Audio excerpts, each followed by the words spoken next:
Hello everyone. आप सभी का फिर से स्वागत है। ये घटना चक्र साइंस का डिस्कशन है। हम लोग बायोलॉजी को डिस्कस करें। बायोलॉजी में हमारा टॉपिक है उत्सर्जन तंत्र। सबसे पहले इसको हम लोग डिस्कस करेंगे, इसके बाद इस पर आधारित अब तक जितने भी प्रश्न पूछे गए उन सभी प्रश्नों को एनालिसिस करेंगे। डिस्कशन को स्टार्ट करने से पहले मैं बता दूं कि इसका पीडीएफ अवेलेबल है। अगर आपको पीडीएफ चाहिए तो Telegram channel, Telegram quiz group या चैनल के कम्युनिटी बॉक्स में जाइए, वहां पर इसके रिगार्डिंग में इंफॉर्मेशन को अपडेट कर दिया गया है। तो चलिए स्टार्ट करते हैं। देखिए, शरीर की कोशिकाओं में उपापचय के फलस्वरूप कार्बन डाइऑक्साइड, जल, अमोनिया, यूरिया, यूरिक अम्ल आदि कई ऐसे अपशिष्ट पदार्थ बनते रहते हैं जो शरीर के लिए अनावश्यक व हानिकारक होते हैं। इन अपशिष्ट पदार्थों को शरीर के बाहरी वातावरण में विसर्जित कर दिया जाता है। इन अपशिष्ट पदार्थों को उत्सर्जित पदार्थ तथा वातावरण में इनके विसर्जन को उत्सर्जन कहते हैं। रुधिर को छानकर, ब्लड को छानकर इसमें से अनावश्यक और अपशिष्ट पदार्थों को हटाना किडनी का यानी वृक्कों का, किडनियों का मुख्य कार्य होता है। वृक्क जो होता है, किडनी जो होता है, शरीर के तरल को छानकर इसमें उपस्थित हानिकारक अपशिष्ट और निरर्थक पदार्थों को मूत्र के रूप में शरीर से लगातार बाहर निकालते रहते हैं। इसके अतिरिक्त अगर बात करें तो शरीर में लवणों और जलों की जो मात्रा होती है इसका भी ये नियंत्रण करता है। कौन? किडनी यानी वृक्क। यह रक्त के प्रासरणीय दाब एवं उसकी मात्रा का भी ये नियमन करता है। मनुष्य सहित दूसरे स्तनियों में मुख्यतः उत्सर्जी अंग एक जोड़ी वृक्क पाए जाते हैं। वृक्कों में वृक्क नलिकाएं या नेफ्रॉन पाई जाती है जो कि उत्सर्जन की संरचनात्मक एवं क्रियात्मक इकाई है। औसतन प्रत्येक वृक्क में लगभग 10 लाख नेफ्रॉन पाए जाते हैं। मनुष्य के शरीर में रक्त के शुद्धिकरण या प्यूरिफिकेशन की प्रक्रिया डायलिसिस कहलाती है। जब किन्हीं कारणों से जो किडनी है क्षतिग्रस्त हो जाता है या काम करने में असमर्थ हो जाता है तो रुधिर को साफ या ब्लड को प्यूरिफायर नहीं कर पाता है, तो ऐसे स्थिति में जो है अपोहक का प्रयोग किया जाता है जो कृत्रिम या आर्टिफिशियल किडनी के रूप में कार्य करता है। अपोहन या डायलिसिस क्रिया के अंतर्गत घुलनशील पदार्थों का अर्ध पारगम्य झिल्ली के द्वारा आर पार होना विसरण सिद्धांत के अनुसार कार्य करता है। इसमें रुधिर अर्ध पारगम्य झिल्ली के द्वारा एक तरफ से प्रवाहित होता है तथा डायलिसिस घोल विपरीत दिशा से प्रवाहित होती है। यूरिया देखिए यकृत में बनती है, लेकिन अति सूक्ष्म निस्यंदन क्रिया के द्वारा इसे रुधिर से गुर्दे के द्वारा पृथक कर दिया जाता है। परिसंचरण तंत्र के द्वारा यूरिया यकृत से वृक्क में पहुंचता है जहां मूत्र का निर्माण होता है। सामान्यतः मनुष्य दिन भर में लगभग 1.5 लीटर मूत्र का उत्सर्जन करता है। मूत्र हल्का अम्लीय होता है जिसका पीएच मान 6 होता है तथा यूरोक्रोम की उपस्थिति के कारण इसका रंग हल्का पीला होता है। मूत्र में लगभग 91 से 96% जल, 2.6% यूरिया, 2% अनावश्यक लवणों के आयन और 0.3% क्रिएटिनिन एवं सूक्ष्म मात्रा में यूरिक अम्ल तथा अन्य अपशिष्ट पदार्थ होते हैं। कैल्शियम ऑक्जेलेट के कारण वृक्कों में यानी जो वृक्क होता है, किडनी होता है, इसमें पथरी या अस्मरी बनती है।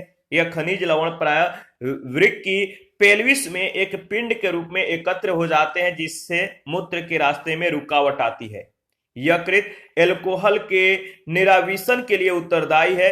यह जटिल रासायनिक अभिक्रियाओं के माध्यम से हानिकारक तत्वों का निरावीसन करता है। त्वचा से अनावश्यक लवण व यूरिया आदि पसीने के रूप में बाहर निकलते हैं। यकृत, त्वचा तथा फेफड़े उत्सर्जन में सहायक अंग हैं। इस पर आधारित पहला प्रश्न है, एल्कोहल के निरावीसन के लिए निम्नलिखित मानव अंगों में कौन उत्तरदायी है? एल्कोहल के निरावीसन के लिए निम्नलिखित मानव अंगों में कौन उत्तरदायी है? तो सही जवाब हो जाएगा यकृत, ऑप्शन ए।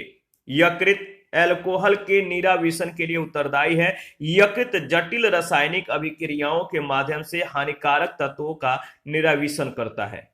सेकंड प्रश्न, एक स्वस्थ मनुष्य एक दिन में निम्नलिखित मात्रा में पेशाब करता है। एक स्वस्थ मनुष्य एक दिन में कितना लीटर जो है मूत्र का उत्सर्जन करता है? तो सही जवाब है 1.5 लीटर यानी 1.5 लीटर। एक स्वस्थ मनुष्य एक दिन में लगभग 1.5 लीटर पेशाब करता है। मूत्र हल्का अम्लीय होता है जिसका पीएच मान 6 होता है। यह पीले रंग का होता है। मूत्र का रंग उसमें उपस्थित वर्णक यूरोक्रोम के फलस्वरूप होता है। यूरोक्रोम हीमोग्लोबिन के विखंडन से बनता है। मूत्र में लगभग 91 से 96% जल की जो है मात्रा होती है। थर्ड नंबर है, मानव मूत्र का पीला रंग एक वर्णक के कारण होता है जिसे कहते हैं। मानव मूत्र का पीला रंग एक वर्णक के कारण होता है जिसे कहते हैं, क्या कहते हैं, जिसे कहते हैं यूरोक्रोम। B option. ठीक है, मानव मूत्र का पीला रंग एक वर्णक या पिगमेंट के कारण होता है जिसे यूरोक्रोम कहते हैं। इसे यूरोबिलिन के नाम से भी जाना जाता है। प्रश्न संख्या 4 है, मानव वृक्क के कार्य से संबंधित निम्न कथनों पर विचार कीजिए। पहला है, वृक्क में उत्सर्जन अपनयन के पश्चात स्वच्छ रक्त वृक्कीय धमनी से वापस जाता है। दूसरा है, वोमन संपुट से निस्यंदित द्रव लघु नलिकाओं से गुजरता है जहां अधिकांश ग्लूकोज का पुनरावशोषण होता है तथा वृक्कीय शिरा में रक्त के पास जो है वापस भेजा जाता है। इनमें जो सत्य कथन है वह बी ऑप्शन, केवल दूसरा कथन बिल्कुल सही है। मनुष्य सहित दूसरे स्तनियों में मुख्य उत्सर्जी अंग एक जोड़ी किडनी पाए जाते हैं। वृक्क में वृक्क नलिकाएं या नेफ्रॉन पाई जाती है जो कि उत्सर्जन की इकाई है।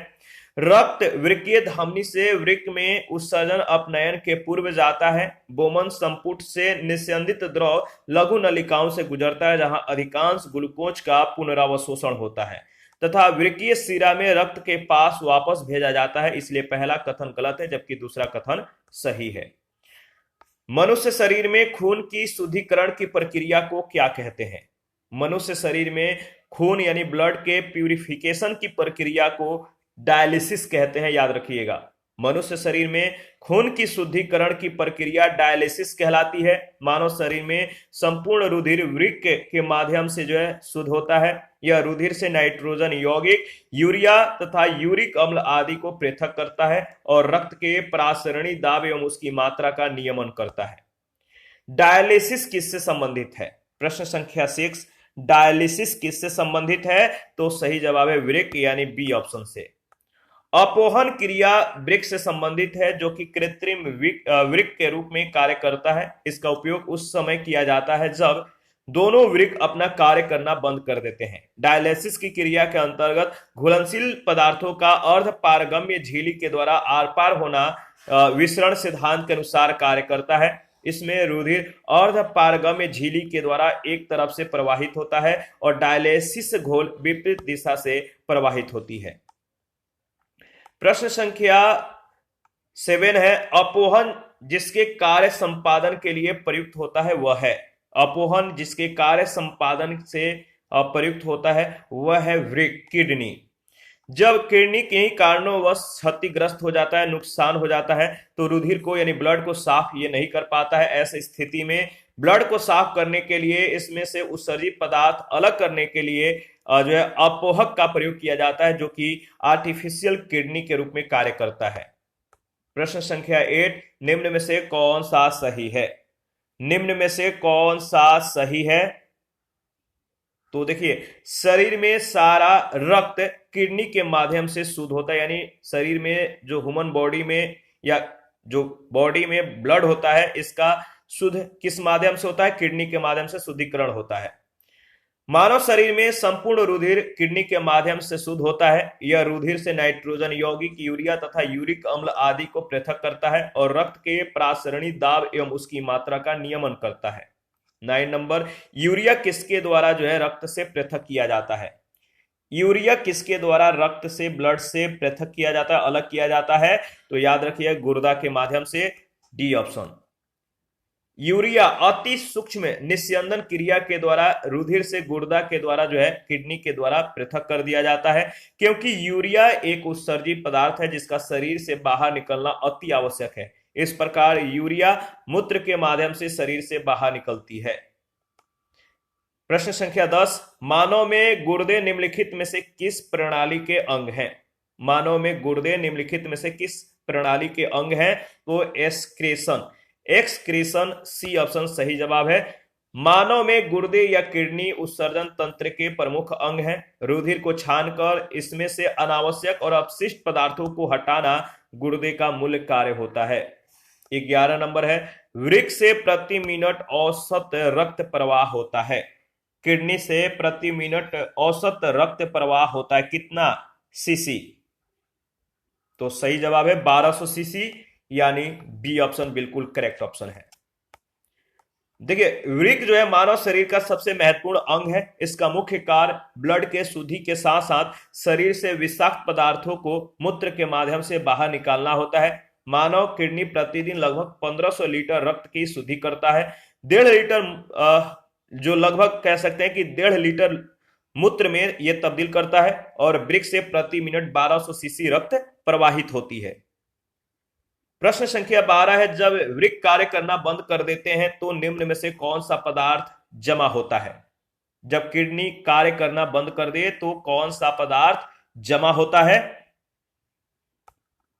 रक्त में नत्र जनित अपशिष्ट पदार्थ, यानी डी ऑप्शन। शरीर में मेटाबॉलिज्म के दौरान बहुत से ऐसे पदार्थ बनते हैं जो शरीर के लिए हानिकारक होते हैं। इन्हें नत्र जनित अपशिष्ट पदार्थ कहते हैं, जैसे अमोनिया, यूरिया, यूरिक अम्ल इत्यादि। किडनी अति सूक्ष्म निस्यंदक क्रिया के द्वारा इन्हें रुधिर से अलग कर मूत्र के रूप में बाहर निकालने में सहायक होती है। 13 नंबर है, निम्नलिखित में से कौन मानव गुर्दे का सामान्य कार्य नहीं है? निम्नलिखित में से कौन मानव गुर्दे का सामान्य कार्य नहीं है? तो रक्त में शर्करा की मात्रा का नियंत्रण। अग्नाशय इंसुलिन नामक हार्मोन उत्पन्न करता है जो रक्त में शर्करा की मात्रा को नियंत्रित करने में मदद करता है। अन्य तीनों विकल्प मानव गुर्दे के सामान्य कार्य हैं।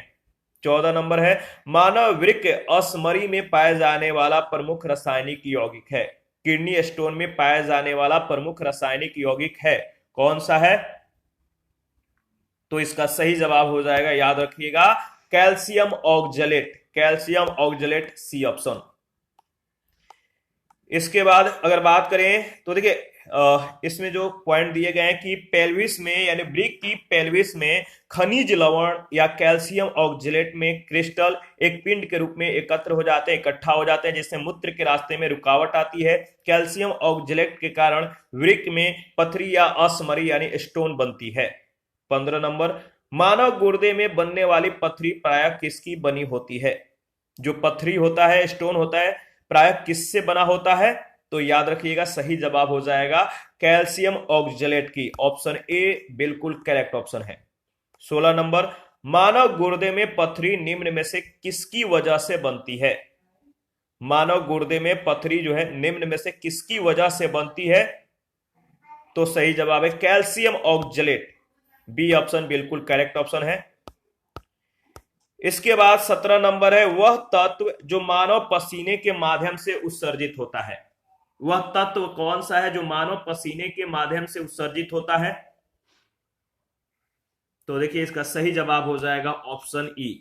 शरीर के तापमान को विनियमित करने के लिए तरल के रूप में त्वचा के द्वारा पसीने को उत्पन्न किया जाता है। इसमें खनिज अम्ल और यूरिया भी मौजूद रहते हैं। पसीने में मुख्य रूप से sodium, potassium, calcium, magnesium, zinc, iron आदि तत्व पाए जाते हैं। इसीलिए इसका उत्तर ई, मतलब कि एक से अधिक जो है सही हो जाएगा। इसी के साथ आज का जो सेशन है समाप्त करते हैं। नेक्स्ट सेशन में तंत्रिका तंत्र के बारे में डिस्कस करेंगे। आप अपना प्रतिक्रिया देते रहिए, आपके प्रतिक्रिया हमारे लिए काफी महत्वपूर्ण होता है। और जिन लोगों ने Telegram channel, Telegram quiz group, Facebook page, Instagram को ज्वाइन नहीं किया, वीडियो के डिस्क्रिप्शन बॉक्स में उसका लिंक है, आप ज्वाइन कर सकते हैं। थैंक यू, मिलते हैं नेक्स्ट सेशन में।